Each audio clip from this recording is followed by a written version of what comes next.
Je pense que je vais être émotive. C'est juste au départ. Après, une fois que je suis réchauffée, je suis correcte. Vous allez comprendre pourquoi je suis dans cet état-là. Et je l'ai dit à mon frère André que jamais, j'ai donné mon témoignage très souvent. Tu as permis que je partage ce qu'il fait dans ma vie à différentes places dans la province. Mais l'émotion et ce que je ressens ce matin, c'est complètement nouveau pour moi. Alors le Saint-Esprit m'a pris par surprise. En tout cas, ça va bien aller. Aïe, aïe, aïe.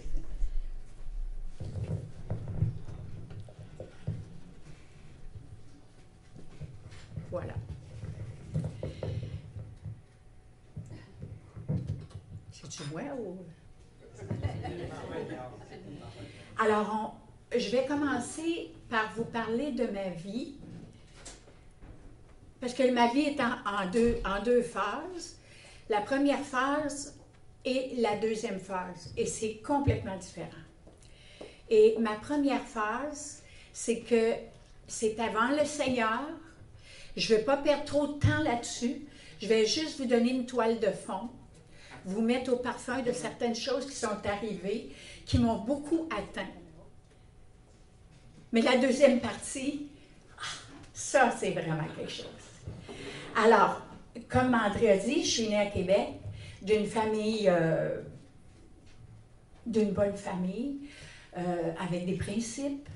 On était pratiquants, beaucoup pratiquants. J'avais un père qui était très solide là-dedans, puis il fallait, c'était au doigt puis à l'œil, puis il fallait jamais manquer, et puis il fallait avoir de la discipline.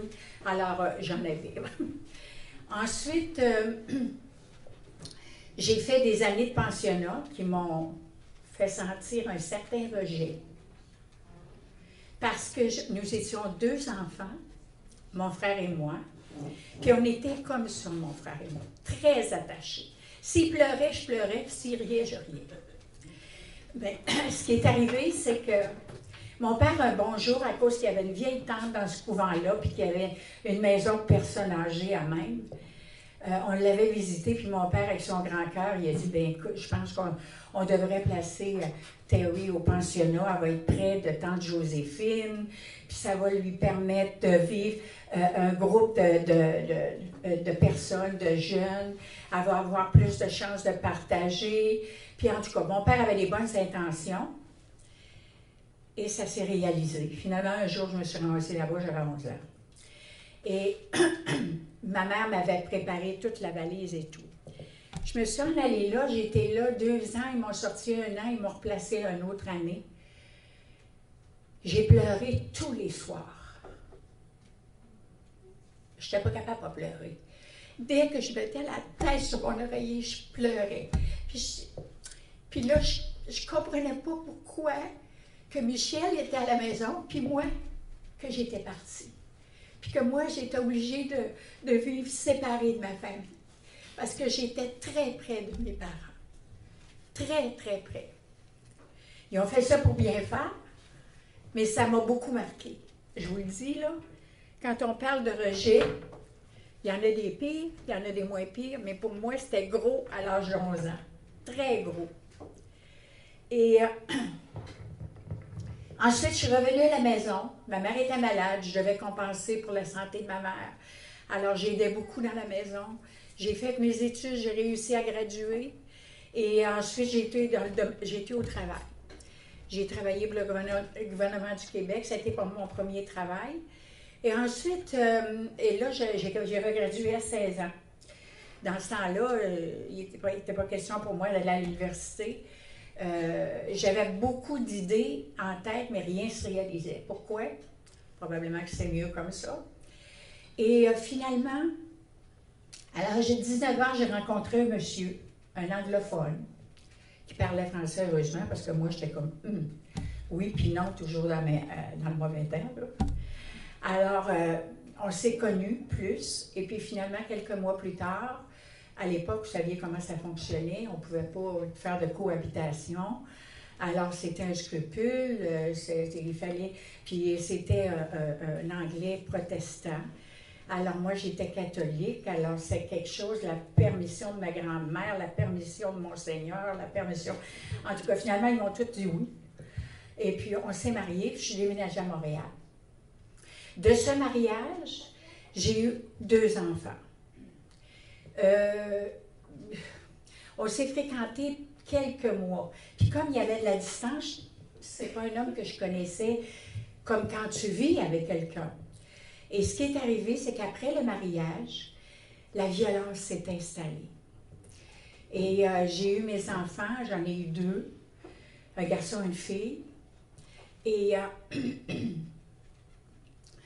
lorsque les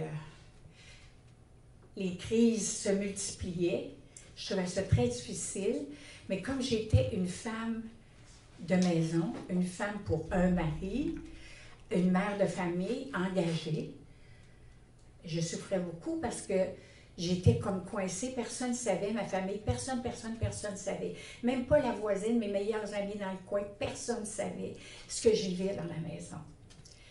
Et j'ai dit, à un moment donné, un jour, il va falloir que ça finisse parce que moi, je vais me ramasser avec des os cassés. Alors, j'ai attendu, j'ai voulu assumer ma décision. J'ai pris 9 mois. J'ai pris ça un peu comme un accouchement, vous comprenez?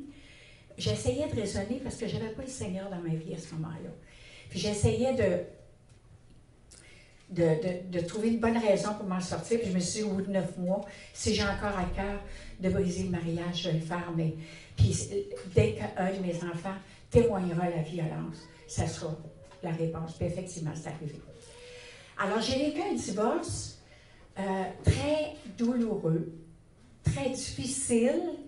Je me suis ramassée avec 0 sou avec une barre, avec un auto usagé, pas de travail et obligée de quitter la maison qui était ma sécurité. Parce que monsieur, il n'était pas question qu'il donne quoi que ce soit. Puis j'avais pas d'argent à me défendre avec un avocat. Alors ça, j'ai eu des douleurs dans ce divorce-là, dans ce mariage-là, qui m'ont marqué, qui étaient profondes. Puis je veux, ça c'est comme le rejet de tout à l'heure, parce que je veux que vous compreniez qu'à un moment donné, Dieu va rentrer en ligne de compte. Et finalement, en tout cas, j'ai essayé de faire ma vie. Hein? J'étais comme un petit hamster qui virait, là. Je prenais des pilules pour dormir, puis je ne les dormais pas tellement que j'étais stressée, tellement j'étais... Mais j'étais au travail, j'étais fidèle à mon travail, je gagnais mes sous. En tout cas, de ce côté-là, ça s'est mis à bien aller. Mais vous comprendrez, c'était pas le bonheur. Hein? Et un jour, Claude est arrivé dans ma vie. Le beau Claude. Je le trouve encore beau, il est toujours de plus en plus beau. C'est à cause de son dedans, vous comprenez? Dehors, il est beau, mais le dedans, c'est quelque chose. Là, je vais vous raconter une petite anecdote, c'est cute parce que ça va enlever un peu le sérieux de l'affaire. C'est que moi, pendant que j'étais malheureuse pendant 5 ans, puis pas à peu près, je n'étais pas faite, moi, pour vivre toute seule. Puis je n'avais pas mes enfants parce que je n'ai pas pu avoir mes enfants. Fait que j'ai été séparée de mes enfants pendant 10 ans. Ça a été... En tout cas, il n'y a pas de mots là, dans le dictionnaire, puis je ne vais pas te n'inventer un ce matin. Là. Anyway. Mais là, ce qui est arrivé, c'est que je faisais des lectures, puis je faisais des lectures sur le subconscient, puis comment tu peux te sortir de tes problèmes. Puis écoutez, j'étais partout. Là. J'ai tout essayé à peu près, là, même pas la grosse sorcellerie, là, mais l'astrologie, puis tout ce qui pouvait me donner une réponse spéciale, je ne sais pas trop quoi, avec les astres. Mon espoir était là-dedans. Mais quand j'ai lu un livre, à un moment donné, ça disait le bonheur, c'est comme un papillon. Quand tu veux l'attraper, il s'ouvre. Mais quand tu attends, il se dépose. OK? Fait que moi, ça l'a rentré dans mon cœur, puis ça l'a resté là. Comprenez-vous? Et quand j'ai connu Claude, Je croyais au bonheur, je n'avais peur. Ça allait pas bien, là. Alors, le beau Claude, qui était gentil, puis qui voulait qu'on aille manger, puis qui voulait me parler plus, puis qui voulait qu'on se rencontre, puis il me disait, vous, pendant un mois de temps, le monsieur, tous les jours, il m'appelait pour aller manger, il venait, parce qu'il était un joueur de tennis, moi, je travaillais au tennis. Et puis, à un moment donné, au bout d'un mois, il dit, là, je vous raccourcis les affaires, il me dit, écoute, là, j'ai tout essayé, pour qu'on passe du temps ensemble, qu'on puisse aller au restaurant, je disais tout le temps non. Il dit, le bonheur, c'est moi, c'est à prendre ou à laisser.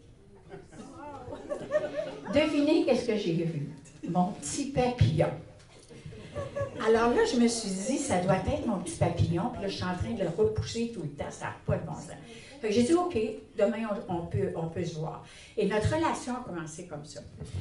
Alors, on a habité ensemble pendant 1 an et demi. Puis, on avait un dentiste, Claude avait un dentiste que je ne connaissais pas, mais que j'ai connu, qui s'appelle Jacques Philibert. Et Claude avait une séance chez le dentiste, mais à un moment donné, il me revient après, il dit, je sais pas quoi, il dit, le temps que j'avais la bouche ouverte, puis je t'appelais de tampon, puis tout ça, il dit, Jacques me parlait, puis il me disait, Claude, tu devrais venir à un déjeuner Chapec, manger un coco avec nous autres, puis t'aimerais ça. Puis là, il parlait du Seigneur, puis Claude, il connaissait Jacques. Puis Jacques, son passé, là, c'était comme... en tout cas, ça fait partie de son témoignage, fait que c'est correct. Mais là, finalement, à force d'insister, on est allé manger le coco. On est allé à un déjeuner, un autre déjeuner. Mais on est allé le jour de la feuille. Ça n'a pas rentré tout de suite, ça a pris 2 ans. Il y avait des soupers, on allait au souper, il y avait des déjeuners, on allait au déjeuner. Puis à un moment donné, il y a eu une fin de semaine de couple. Puis là, on a eu à cœur d'y aller. C'était le vendredi soir au dimanche. Et il y avait quelqu'un qui donnait son témoignage le vendredi soir, le samedi soir, puis ça finissait le dimanche. Le vendredi soir, Claude était épuisé, il est resté dans le lit. Moi, je suis allée. Je ne comprenais pas grand-chose, mais en tout cas. Et le samedi soir, après le souper, quand on a eu le témoignage, tu sais, quand on dit que Dieu ouvre nos cœurs, on est des rebelles.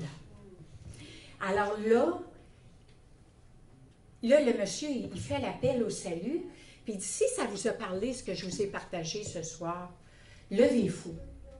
Si vous voulez que votre vie change, oh là là, si vous voulez que votre vie change, si vous voulez que Dieu fasse une action dans vos vies, remarquez bien une chose, tous les témoignages qu'on avait entendus, là, Dieu avait changé les cœurs des gens, il avait changé, transformé leur vie, il y avait la gloire de Dieu. Mais tu sais, quand tu es sur le frein, on sentait le chauffer, tellement qu'on se retenait pour ne pas lâcher le morceau.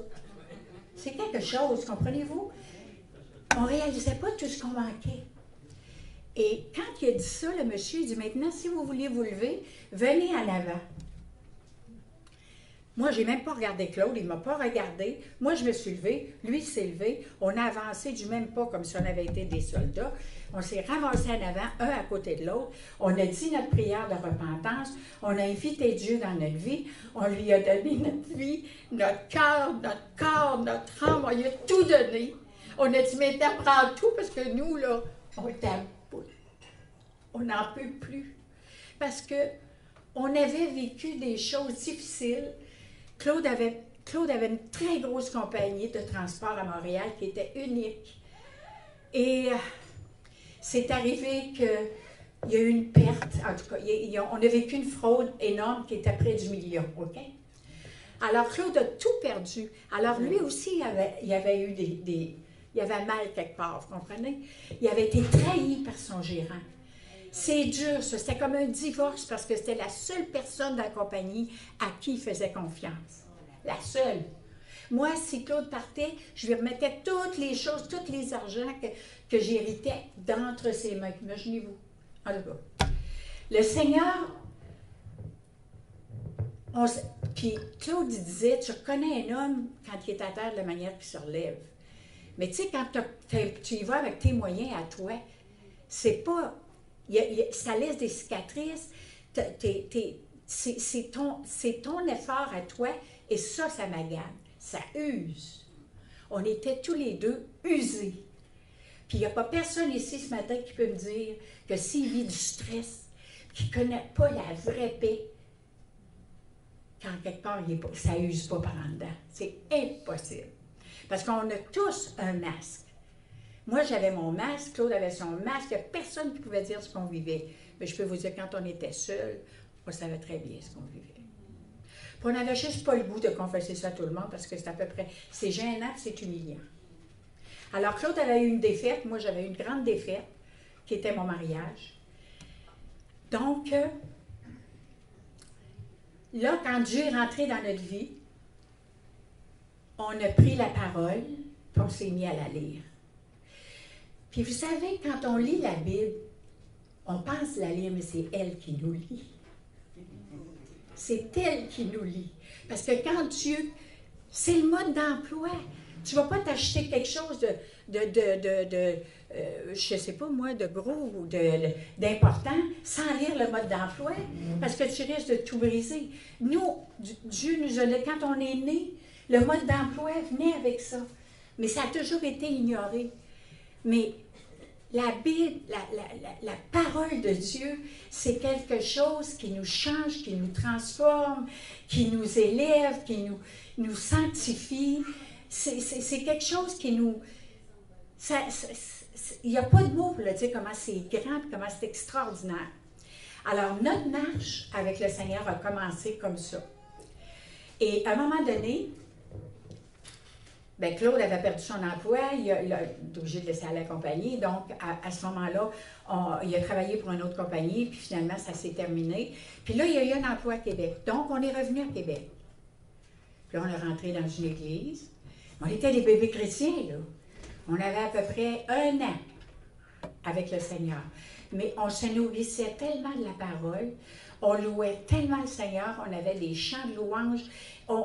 Tout notre temps libre, c'était pour ça, puis supporter Chapet, les déjeuners puis les soupers qu'il y avait à Montréal à l'époque.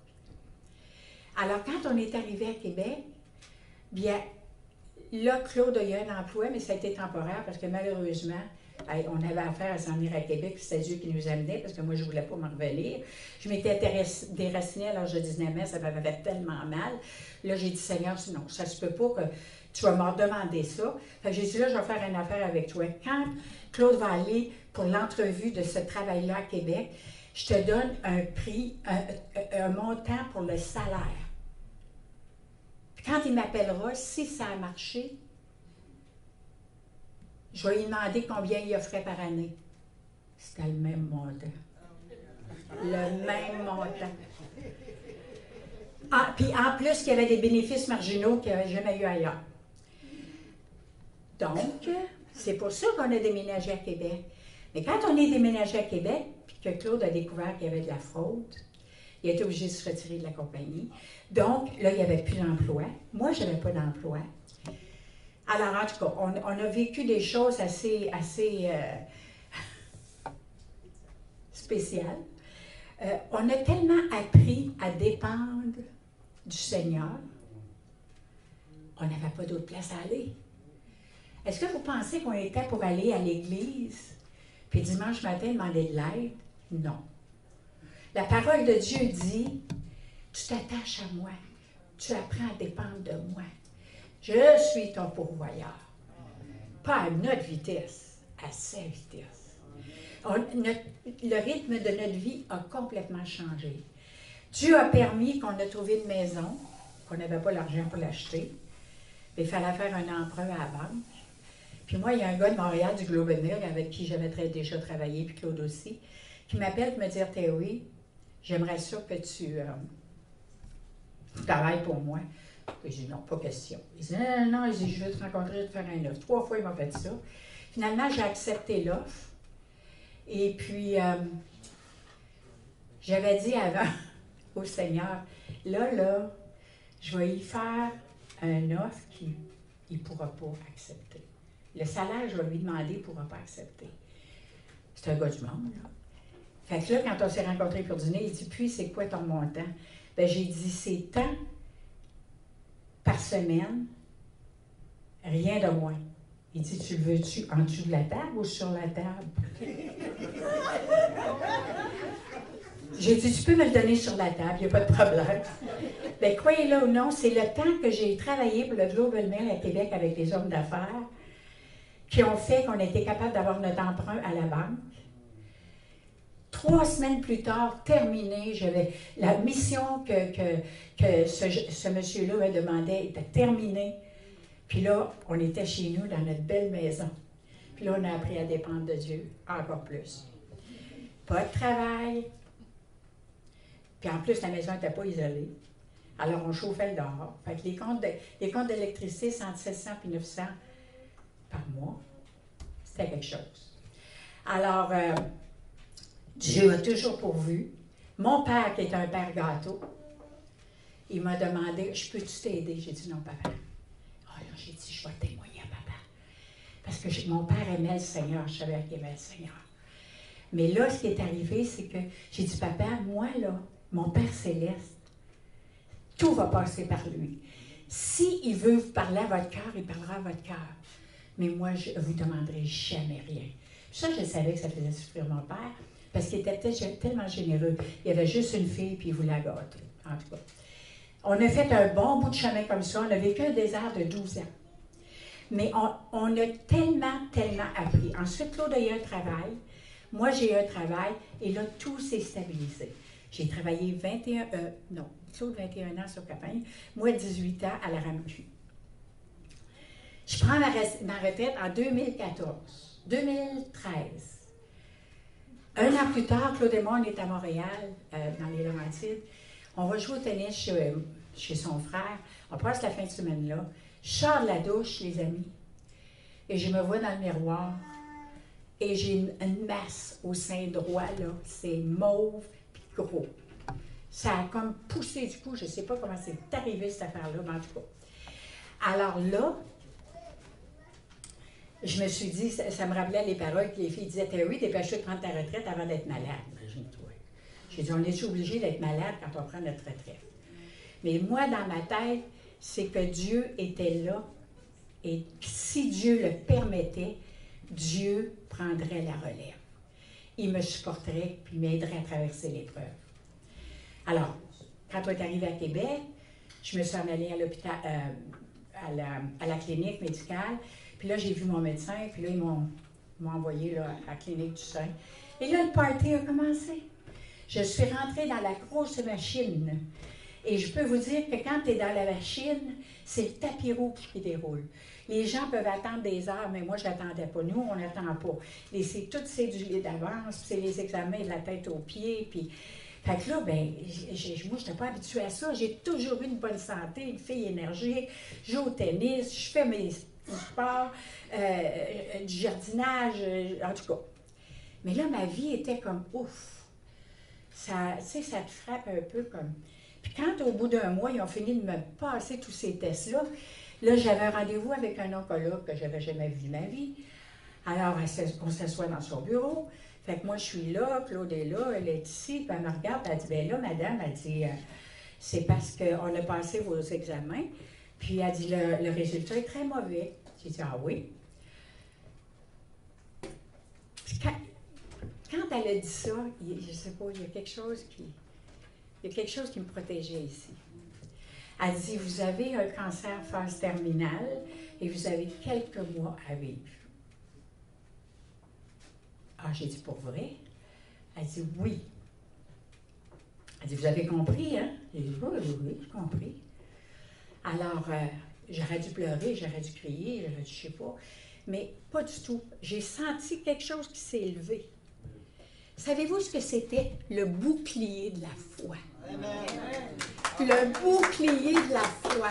Parce que quand notre foi est en Jésus, quand notre foi est en lui, qu'on marche avec lui, puis qu'on se confie en lui, je peux vous dire une chose, quand on est dans la détresse, il est au rendez-vous. Il est au rendez-vous. Alors, elle me regardait comme Tu sais, elle ne comprenait pas là, que Claude puis moi. Claude, lui, puis moi, la veille au soir, j'avais demandé au Seigneur, Claude dormait, j'ai dit, Seigneur, je vais te demander une faveur demain. Je ne sais pas qu'est-ce qui m'attend. J'imaginais que c'était, en tout cas, tout ça, c'était pas beau. Là. Mais j'ai dit, je ne veux pas d'opération, je ne veux pas de chimio, je ne veux pas de radio. Vous avez compris là. Alors, Claude, lui, qui ne sait pas, le lendemain, devant le docteur, il dit, bien, qu'est-ce que vous pouvez faire pour elle? Bien, elle dit, elle est en phase terminale, stage 4, puis il n'y a rien à faire, monsieur. Ni opération, ni chimio, ni radio. Dans le même ordre que j'avais demandé à Dieu la veille. Savez-vous ce que ça m'a fait? Il venait de mettre son sceau sur ma situation. J'avais rien à craindre. Lui était pour m'en sortir. Lui était pour me garder. Lui était pour faire l'impossible. Parce que entre vous et moi, là, ma situation était impossible. Personne au monde pouvait faire quoi que ce soit que mon Dieu. Alors, on s'est en allé à la maison. Puis j'ai dit à Claude, on va vivre ça seul avec le Seigneur. Je ne veux rien de négatif dans ma vie. Je ne veux pas de paroles négatives. Je ne veux pas que quelqu'un me dise pour être gentil, ben là, c'est parce que j'ai ma tante, elle aimait ma affaire. Elle avait 2 mois, après elle partit. Le monde, ils ne veulent pas être méchants. Mais moi, je n'en voulais pas de ça. Je voulais ma parole. Je voulais mon Dieu. Mon mari qui avait la même foi que moi. Parce qu'on grandit ensemble. On vit ça ensemble.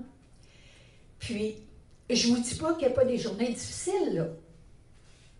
C'est difficile parfois. Parce que l'ennemi veut atteindre tes pensées. Il veut te faire croire qu'à un moment donné, c'est beau tout ça, là, mais es-tu bien sûr? La parole me dit que par ses meurtrissures, je suis guérie. OK? Alors, j'ai filé un 4 ans et demi à peu près que j'avais mon énergie, j'avais tout ce que j'avais besoin, mon système. Les médecins n'en revenaient pas, ils se grattaient la tête, puis ils ne comprenaient pas. Avez-vous mal là? Non. Avez-vous mal là? Non. Est-ce que vous avez telle affaire? Non. Êtes-vous sûr? Je dis, oui, je suis sûre, je ne l'ai pas. OK. Mais là, après, à l'autre visite, ils me voyaient tous les 3 mois avec des examens. Là. Ils ne m'ont pas laissé comme ça. C'était du harcèlement tout le temps. Ben, c'est leur travail. Là. Mais tous les 3 mois, je devais toujours repasser. Mais il faut que je vous dise, au début, quand ils m'ont passé les examens pendant 1 mois, ils m'ont passé une échographie du cœur. Et là, j'avais le cardiogramme, le cardiologue qui était au pied du lit, puis la technicienne qui faisait le travail. Puis quand ça a été fini, il dit, Madame, partez pas, parce que tu sais, on est en jaquette. Il dit, partez pas, là. Il dit, restez dans la petite chambre qui est là, puis je vous m'en viens. OK. Puis le monsieur, il avait peut-être 75 ans. C'est pas, en tout cas, il était bien gentil. Il m'arrive au bout de 20 minutes. Il dit, Madame, il fallait que je vous dise quelque chose. Moi, là, j'ai une carrière devant moi, en arrière de moi. Un cœur comme le vôtre, avec à l'âge que vous avez, c'est du jamais vu. Vous avez le cœur d'une fille de 20 ans. Là, je continue de passer des tests pendant tous ces mois-là. À un moment donné, l'oncologue a dit, Madame de Blouet, j'aimerais ça que vous iriez voir un neurologue. Ah, j'ai dit, c'est quoi ça? Ben là, elle dit, c'est pour la vessie, puis elle dit, pour l'utérus aussi, voir un gynéco. J'ai dit, OK, c'est qui? Elle dit, ils vont vous appeler. Parfait. J'ai été passer les tests. Et moi, je savais que j'avais quelque chose à l'utérus. Parce que à tous les 3 mois, quand ils me passaient, ce qu'ils ne savaient pas, les docteurs, c'est que le radiologiste parlait. Puis il disait, Madame, ils vont-tu faire de quoi avec votre situation? C'est vraiment pas beau, vous savez. Bien là, j'ai dit, je ne sais pas, moi. J'ai aucune idée. J'ai dit, il devrait, en principe. Mais moi, dans mon cœur, c'était pas grave. Le Seigneur est en contrôle. Alors, quand elle m'a demandé d'aller passer voir le neurologue, j'ai trouvé ça spécial. Puis le neurologue, quand je suis entrée, parce que là, il y avait comme il y avait ses ordis, puis c'était noir dans la pièce. Là. Puis là, j'étais prête pour l'examen, connaissez-vous? Puis là, il se lève debout devant moi, il dit, Madame, il y a quelque chose de bizarre avec votre dossier. J'ai dit, ah oui, oui. Mais il dit, c'est pas grave, je vais rentrer à une petite lumière, je vais aller tout fouiller ça, je vais tout regarder. OK. Fait que, il passe cette petite lumière, puis il dit, Madame, il dit, vous pouvez vous relever. Mais dis-moi, là, je peux vous dire qu'il y avait de quoi là, puis là, il n'y a plus rien. Parce que il avait vu les examens antérieurs, puis les derniers examens. Elle ne m'a jamais dit pourquoi qu'elle voulait que j'aille là. L'utérus, je sais pas, il faut voir le gynécologue, je sors en dehors de la ville avec Claude Adolbo. Ça, c'était le jeudi. Le mardi matin, on est à l'hôtel, on déjeune. À 8 heures, son téléphone sonne. J'avais donné le numéro de téléphone à Claude, si toutefois il y avait des complications. Et il dit, je vous la passe un instant. Fait que là, la secrétaire a dit, Madame de Blois, le docteur Moret veut absolument vous parler. J'ai dit, OK. Fait que là, le docteur arrive sur la ligne, il dit, Madame, il dit, j'ai dit, c'est-tu compliqué, docteur? Il a dit, quoi qu'il ne va pas? Ben non, il dit, c'est parce que c'était supposé être votre oncologue qui vous annonce qu'il n'y avait rien. Mais il dit, moi, je vous le dis, il fallait que je vous appelle moi-même, je n'étais pas capable de me retenir. Vous n'avez rien, plus rien à l'utérus. Ça fait que j'ai 3 guérisons, là. Vous voyez? Mais Dieu fait ça dans l'ombre, il fait ça à cachette. Il fait ça tranquille. Il me laisse découvrir à mesure. Mais vous voyez, je ne comprends pas tout. On ne comprend pas tout avec Dieu, mais lui, il se comprend. C'est ça qui est important. Alors, là, avec le temps, là, en tout cas, il y a une injection qu'il me donnait aux 4 ans, pendant 4 ans, excusez, au mois. Puis au mois d'octobre, j'ai fait une réaction épouvantable, en tout cas, ils n'ont jamais vu ça. Mon corps l'a rejeté, j'étais vraiment pas bien, là, malade. Finalement, je m'en suis sortie au bout d'une semaine. La même chose m'est revenue à la mi-décembre. Mais là, cette fois-ci, c'est tellement sévère que là, c'est un miracle, hein? Parce que la force que j'ai pas, je l'ai. J'ai de la force dans mes jambes, j'ai la capacité d'être debout. Normalement, je suis faible, là aussi, ce que je vis le matin. La faiblesse, je mange, puis après ça, il faut que j'aille m'asseoir. J'ai pas de souffle, je suis pas capable de parler. J'ai de la misère à respirer parce qu'avec un médicament, ils ont atteint les alvéoles de mes poumons. Ensuite, ce médicament-là qui m'a rendu malade, elle me l'a avoué à la dernière visite. Elle dit, Madame de Blois, je dois vous avouer que ce n'est pas la maladie qui vous a rendu malade, c'est nos médicaments. Alors, je suis dans cet état-là présentement.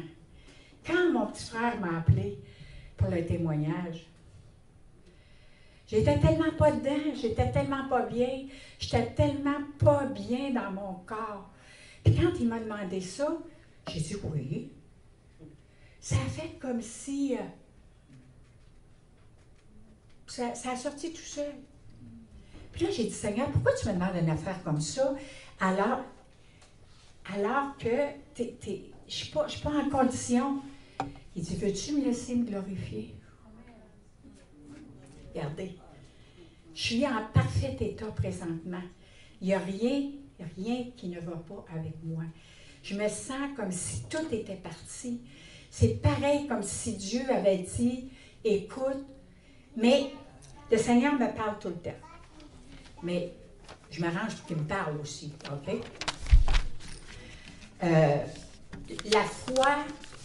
Ma foi, elle est basée sur la parole de Dieu.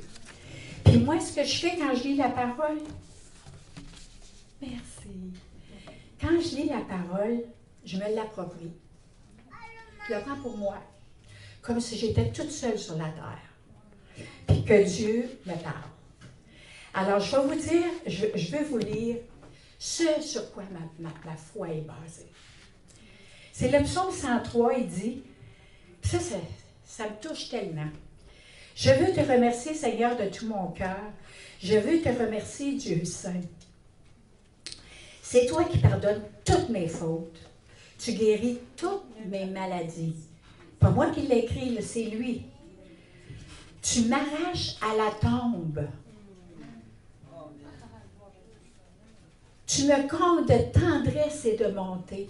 Dieu ne cesse d'être bon pour Claude et moi. C'est sans arrêt, tout le temps. Tu remplis ma vie de bonheur. Tu me donnes une nouvelle jeunesse. Je suis comme l'aigle qui prend son vol. Je suis comme l'aigle qui prend son vol. Alors là, après, je vais au psaume 118, verset 17. Donc, je ne mourrai point. Je vais vivre pour raconter ce que tu as fait pour moi. Voyez? Et il y en a un autre, le petit psaume 30, versets 3 à 5. Et ça vient de la Bible en français courant. Seigneur mon Dieu, je t'ai appelé à l'aide et tu m'as guéri. Quand je lis ça, là, c'est parce que Jésus, là, ça fait 2000 ans que je suis guérie. Hein? Parce que ça fait 2000 ans qu'il est mort sur la croix. Il a souffert pour nos péchés, puis il a pris nos maladies, puis il a pris nos infirmités. On n'a qu'à se les approprier.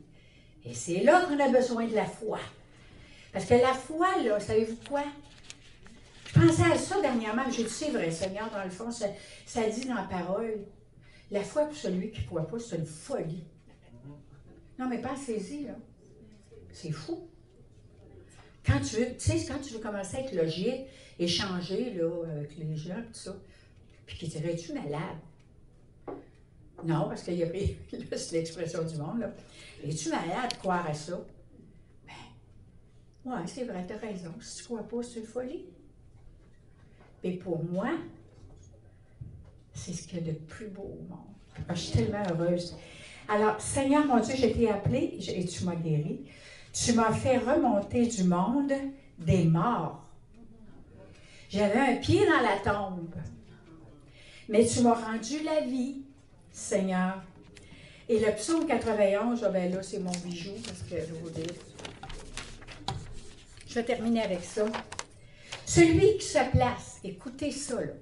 Celui qui se place à l'abri auprès du Dieu Tout-Puissant, celui-là doit dire à Dieu, tu es la forteresse où je trouve refuge. Tu es mon Dieu et j'ai confiance en toi. Pas à gauche, pas à droite, pas monsieur ci, pas ce que quelqu'un me dit, en toi. C'est le Seigneur qui te délivrera des pièges que l'on tend devant toi et de la peste meurtrière. Entre vous et moi, là, je pense que je l'avais pas mal, hein? Je l'ai encore. Il est attaché à moi, dit le Seigneur. Ça, c'est bon. Et je le mettrai donc à l'abri. Je le protégerai parce qu'il sait qui je suis. Voyez-vous comment c'est important de connaître Dieu? C'est pour ça que je n'ai pas paniqué, moi, quand il m'a annoncé tout ça. Parce que je sais qui est mon Dieu. Je sais à qui j'ai affaire. Lui me connaît et moi, je le connais. Puis je veux le connaître toujours plus. Mais je le connais assez pour être totalement abandonné. Peu importe. Je sais que je vais vivre pour sa gloire. Amen.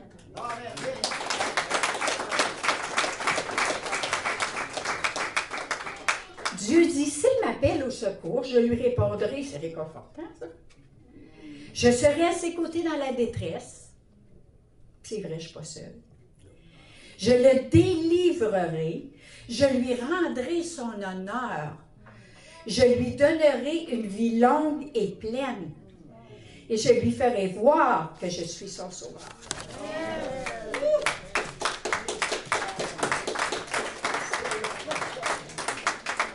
Alors, vous avez entendu une partie de ma vie avant, mais ce que vous avez entendu après, c'est glorifiant.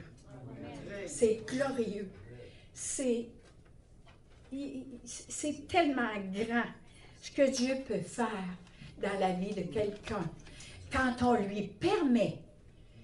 Puis moi, là, quand j'ai demandé au Seigneur de venir dans ma vie, puis que j'ai compris ce que ça représentait, puis ce que je vivais, puis ce que j'en retirais, j'ai demandé pardon une autre fois pour avoir été têtue, de m'avoir écouté parce que j'étais appuyée sur ma propre sagesse.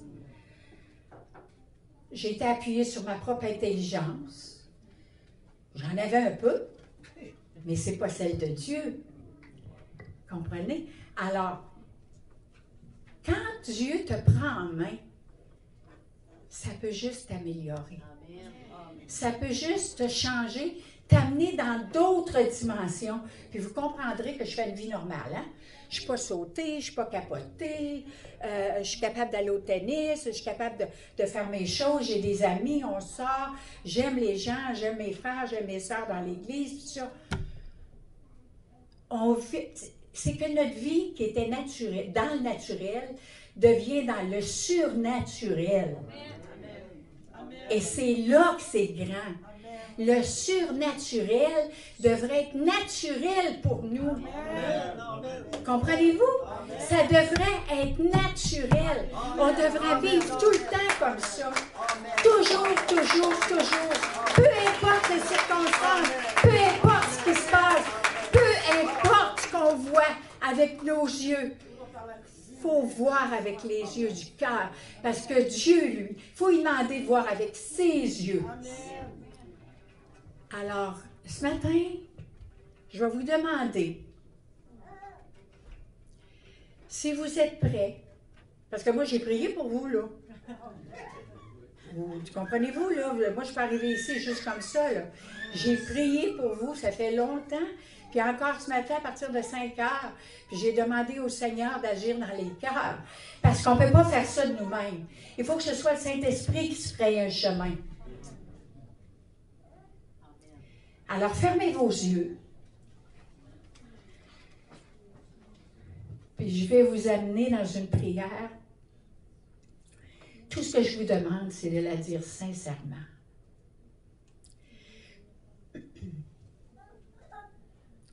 Seigneur, je sais que tu m'appelles. Et je sais que je dois te dire oui. Parce que tu n'as que de bonnes choses pour moi. Tu nous as aimés le premier. Tu as envoyé ton Fils Jésus sur la croix. Il a tout pris, tous nos malheurs, tous nos problèmes, toutes nos maladies, toutes nos infirmités sur lui. Il est descendu du ciel avec toutes les richesses du royaume, puis il est reparti avec toutes nos saletés, puis avec tous nos problèmes.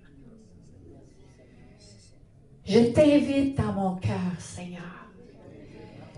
Viens faire du ménage dans ma vie. Viens me rendre heureux, heureuse. Et ce que je veux faire aussi, c'est de te connaître. Je vais prendre la Bible et je veux que tu me parles. Je vais la lire avec tout mon cœur et je vais y croire. À partir de maintenant, je suis une nouvelle personne. Alors j'ai des yeux spirituels, des oreilles spirituelles et un cœur transformé. Aide-moi à cheminer avec toi, Seigneur. J'ai prié dans le beau nom de Jésus. Amen. Hey.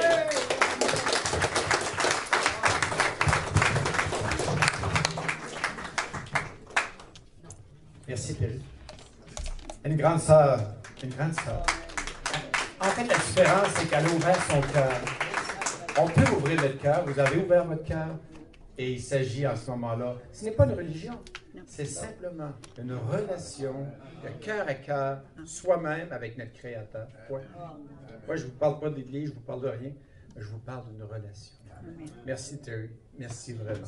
Alors, pour la suite des choses, c'est que Terry et son mari vont l'aider ici dans le coin. Si elle a encore la force, il y en a qui ont besoin de prière, qui veulent la rencontrer, ou qui ont dit cette prière-là pour la première fois, puis qui veulent avoir des confirmations, des explications. Avancez-vous. Terry va vous accueillir. Un autre petit point, j'ai un frère qui a une prophétie intérieure qui est sur son cœur, qui a le goût de partager. Alors, si tu veux venir, mon frère.